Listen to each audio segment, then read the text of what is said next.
What's up, guys? It is Sam here, and over the last several months, if you follow the markets at all, you'll see maybe once every month or two, whenever there's a small drop in, say, the S&P 500, that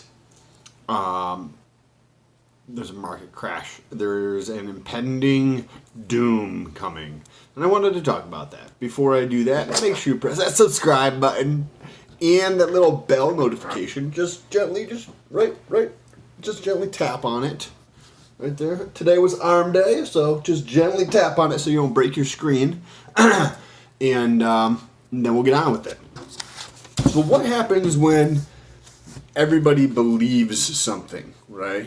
If there's a bunch of talking heads or people in the media that are espousing that something is going to happen in the markets, generally speaking, if you actually look at the empirical data, it shows that they tend to be wrong the vast majority of times.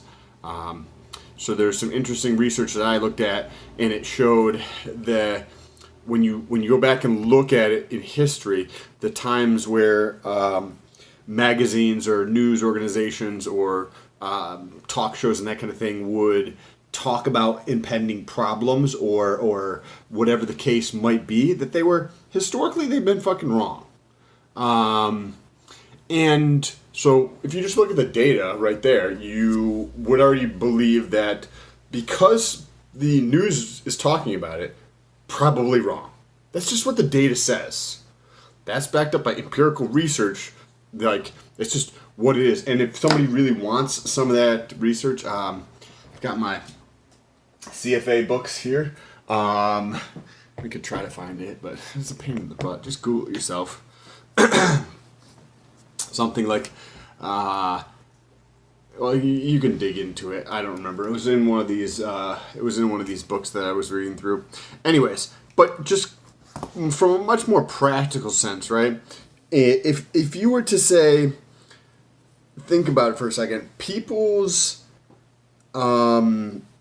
beliefs adjust according to their expectations, or they're intertwined. So if people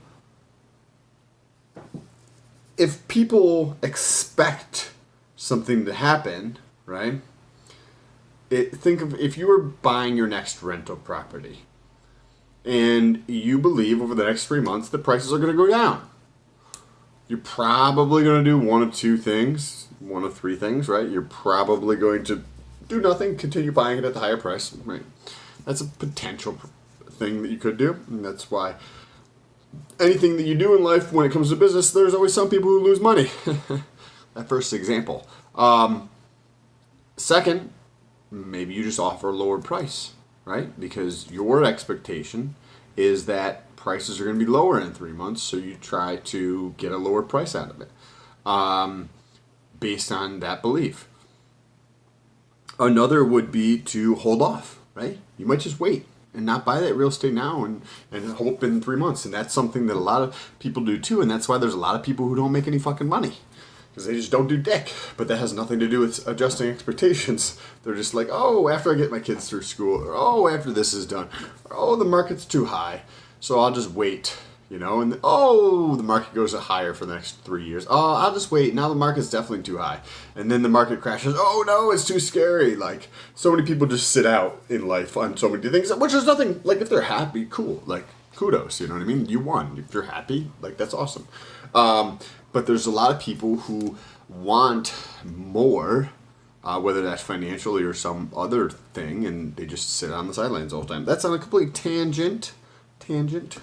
And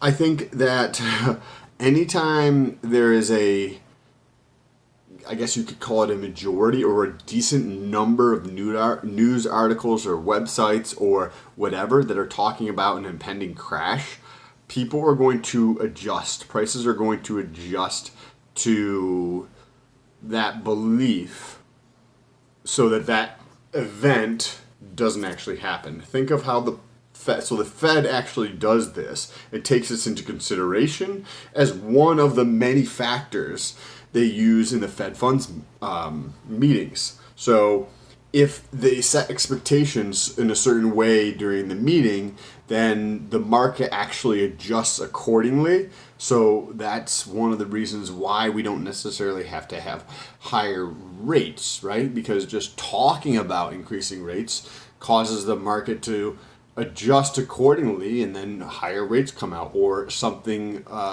very closely related to that happens so that the rates appear like they would be higher. Anyways, if you guys like this type of content, let me know. I'd like to actually have some type of like screen capture thing so that I could go through and show you some of the stuff, or something where I could have my head in the corner and then go through some of these textbooks I have here to show you some of this information or this research. But if you want to see any of that, make sure you let me know down below in the comments. Appreciate you guys. Create an amazing fucking Easter if that's your thing. I hope you have an awesome fucking Easter and you create an amazing rest of your week. Peace.